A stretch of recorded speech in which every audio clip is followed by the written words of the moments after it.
दो मेढक। बहुत समय पहले की बात है कि एक जंगल में मेढकों का एक समूह रहता था। एक दिन सभी मेढकों ने यह तय किया कि आज हम पूरे जंगल की यात्रा करते हैं। सभी मेढक यात्रा करने के लिए तैयार हो गए। इसके बाद यात्रा करते हुए समूह में से दो मेढक गहरे गड्ढे में गिर जाते हैं, जिसके बाद दोनों मेढक बाहर निकलने का काफ़ी प्रयास करते हैं, लेकिन दोनों में से कोई भी बाहर नहीं निकल पाता है। यह सब देखकर गड्ढे के बाहर उन दोनों मेढकों के साथी तेज आवाज़ में चिल्ला रहे थे और आपस में बात करते हुए यह बोल रहे थे कि तुम्हारी कोशिश करना बेकार है। तुम कितनी भी कोशिश कर लो, गड्ढे से बाहर नहीं निकल पाओगे। गड्ढे में मौजूद दोनों मेढकों में एक मेढक गड्ढे के बाहर सभी मेढकों की ये बातें सुन रहा था।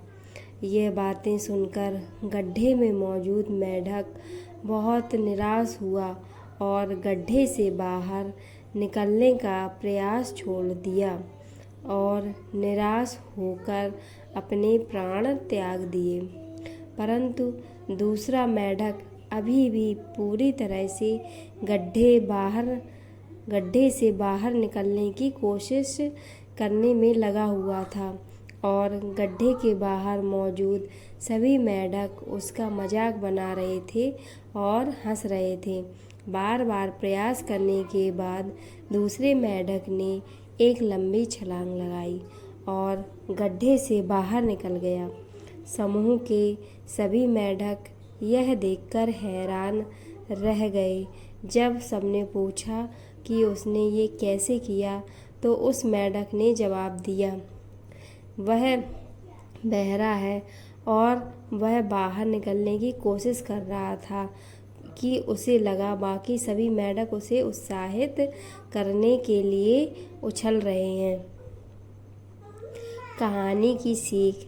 इससे हमें सीख मिलती है कि उपरोक्त मेढक की कहानी हमें सिखाती है हमें जीवन में किसी की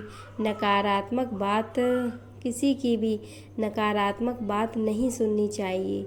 दूसरों की नकारात्मक बातों में ध्यान देने की बजाय अगर हम सकारात्मक सोच के साथ प्रयास करेंगे तो ज़रूर सफल हो जाएंगे।